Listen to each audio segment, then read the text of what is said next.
at my first stage. I got a cool suction line. What the fuck?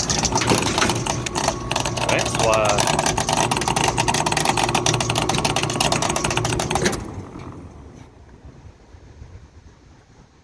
No wonder the contactor burned up. The only reason that should chatter is one of these switches. Still gonna chatter. Alright. I think these run in series. So technically that should go through everything. The compressor sounds good.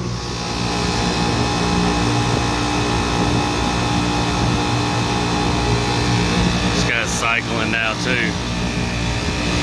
I've got major restrictions. You can see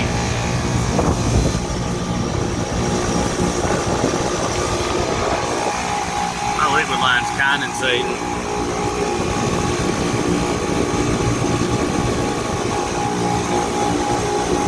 And I'm cold coming out of my liquid lines. Ice cold.